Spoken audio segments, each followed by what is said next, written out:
আসসালামু আলাইকুম। চারদিকে শীতের হিমেল হাওয়া বইছে। এই সময় ত্বকে নানাবিধ সমস্যা দেখা যাচ্ছে।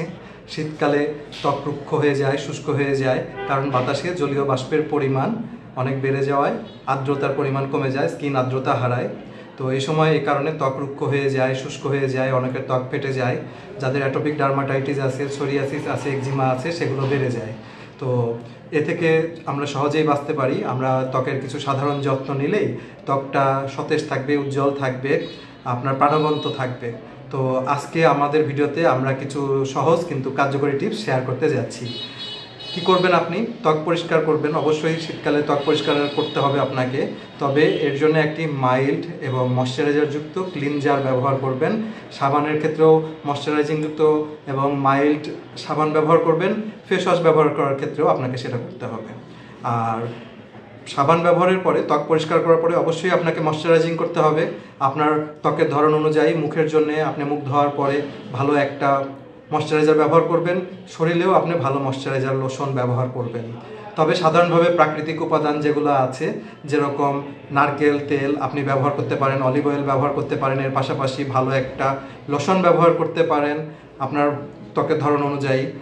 এছাড়াও অবশ্যই আমাদেরকে সানস্ক্রিন ব্যবহার করতে হবে। আমাদের অনেকের মধ্যেই ধারণা আছে শীতকালে মনে হয় সানস্ক্রিন লাগে না, তবে শীতেও সূর্যরশ্মির ক্ষতিকর আল্ট্রাভায়োলেট রে কিন্তু সমানভাবেই কার্যকর থাকে। কাজে আমাদেরকে আমাদের ত্বকের ধরন অনুযায়ী ভালো একটা সানস্ক্রিন অবশ্যই ব্যবহার করতে হবে। আমাদেরকে পর্যাপ্ত পরিমাণ পানি পান করতে হবে, কারণ শরীরের আর্দ্রতা ধরে রাখতে হলে পানি পান করার কোনো বিকল্প অন্য কোনো কিছু নাই। এর পাশাপাশি আপনার ত্বককে এক্সফোলিয়েট করতে পারেন। এক্সফোলিয়েট করার জন্য আপনি সপ্তাহে একবার ভালো একটা মাইল্ড স্ক্রাব ব্যবহার করতে পারেন, তবে এটা বেশি ঘন ঘন ব্যবহার করা ঠিক হবে না। এর পাশাপাশি আপনার রুমকে এবং ঘরকে আর্দ্রতা ঠিকমতো যেন ধরে রাখে, সেই জন্য ভালো একটা হিউমিডিফায়ার ব্যবহার করতে পারেন। এতে আপনার রুমের আর্দ্রতা ঠিক থাকবে। আর সবচেয়ে গুরুত্বপূর্ণ যে জিনিসটা হচ্ছে তা হচ্ছে আমাদের সঠিক পরিমাণে ঘুমের অবশ্যই অভ্যাস রাখতে হবে। আমরা ইদানিং সোশ্যাল মিডিয়া বা অন্যান্য কারণে ঠিকমতো ঘুমাই না।